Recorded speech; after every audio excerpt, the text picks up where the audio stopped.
अस्सलाम वालेकुम, welcome back to the channel. उम्मीद है कि आप सब ठीक होंगे और हम भी बिल्कुल ठीक हैं अल्हम्दुलिल्लाह। और यहाँ पे मैं बनाने लगी थी नाश्ता, और नाश्ता बनाते बनाते आज मुझे याद आई कि मैं अपनी अम्मी के हाथ का ना नाश्ता इतना ज़्यादा मिस करती थी कि जब मेरी नई नई शादी हुई ना, अब तो खैर काफ़ी पुरानी हो गई है तो तब मैंने ना जब भी अपने लिए नाश्ता बनाना तो बिल्कुल भी मुझे टेस्ट नहीं था आता। फिर मुझे लगता था कि शायद ना मुझे खाना बनाना नहीं आता, तो यही वजह होगी मैं सही पराठा नहीं बनाती होंगी शायद, कि कच्चा होता हो या चाय सही तरह नहीं पकाती। तो इस तरह ना मैं अपनी चीज़ों को देखती रहती थी, लेकिन फिर आहिस्ता-आहिस्ता मुझे पता चला कि नहीं, मैं बनाती तो अपनी तरफ से ठीक ही हूँ, लेकिन ये है कि माँ के हाथ का जो टेस्ट है ना, वो कोई और चीज़ नहीं हो सकती। तो मैं फिर ना क्या करती थी कि सुबह के टाइम ना अपनी अम्मी को कह देती थी कि फ़लाँ दिन ना मैं आऊँगी, फ़ोन करके कह देना, हम नाश्ता वहीं पे करेंगे आपके पास ही। तो हस्बैंड से भी कहना नाश्ते के टाइम में मैंने जाना है ना, तो वो ले जाते होते थे अक्सर ही।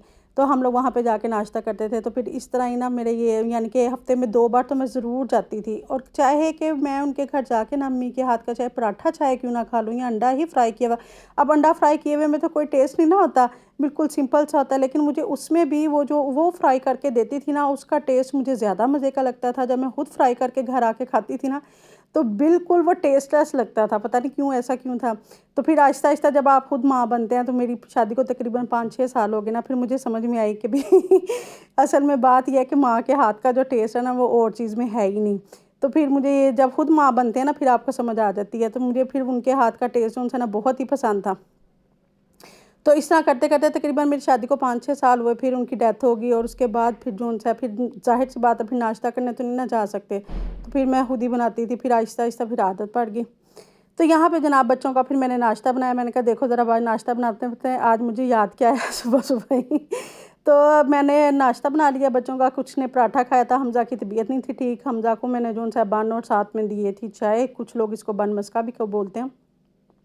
और मुजीबा ने बिस्किट और चाय खा लिया था, और साथ में किसी ने पराठा खा लिया था। सबका ना डिफरेंट डिफरेंट होता है बस नाश्ता, तो वो सबका हो गया। नाश्ते से मैं फारिग हुई और मैंने कहा फटाफट से आज कुकिंग करते हैं।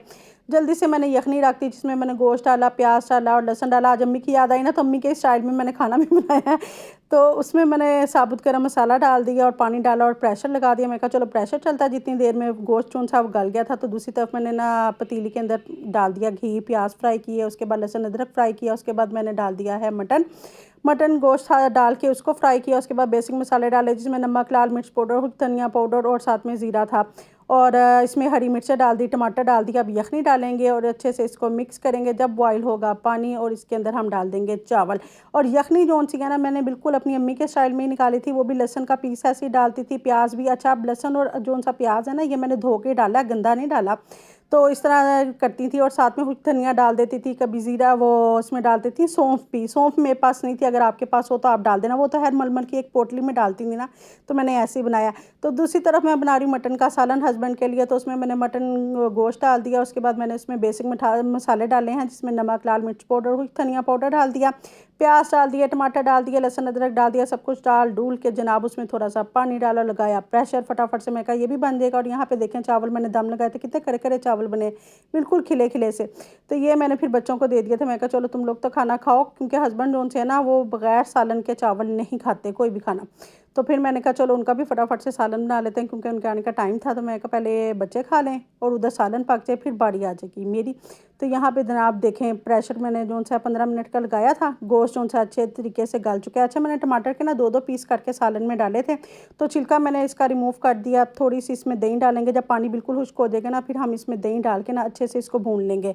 अच्छे से भूनेंगे, उसके बाद हम डालेंगे वो ब्लैक पेपर। ठीक है, ब्लैक पेपर से इतना अच्छा टेस्ट आता है ना, जब आप लास्ट में डालें। हाँ, अगर आप चाइनीज़ वगैरह कोई बना रहे हो ना, तो फिर तो शुरू में वो ठीक लगता है, लेकिन अगर देसी खानों में शुरू में डालें ना, तो टेस्ट बिल्कुल भी नहीं अच्छा आता।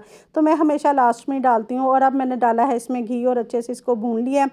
और ये देखें जी, दही थोड़ी सी मेरे पास दही थी, बस वही डाल दिया सिर्फ टेस्ट के लिए, कि ज़रा थोड़ी सी ना कढ़ाई ज़रा मज़ेदार हो जाएगी मटन की। अच्छा, अब आप कहेंगे कि मटन कढ़ाई में तो, या कोई भी कढ़ाई बनाए तो उसमें तो प्याज वगैरह नहीं डालते। वाकई बिल्कुल नहीं डालते, लेकिन मगर जो देसी फैमिलीज़ होती हैं ना, ये अपना जुगाड़ किसी ना किसी चीज़ में निकालती हैं। जो चाइनीज़ भी खाए ना, वो भी देसी स्टाइल में ही होता है। तो देसी फैमिलीज़ में सब कुछ चलता है, ठीक है।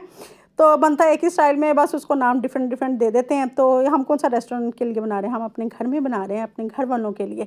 तो यहाँ पे मैंने अच्छे से भून लिया। उसके बाद मैंने डाल दिया है हरी मिर्चों को और हरा धनिया, क्योंकि ये मैंने फ्रीज़ करके रखा हुआ था।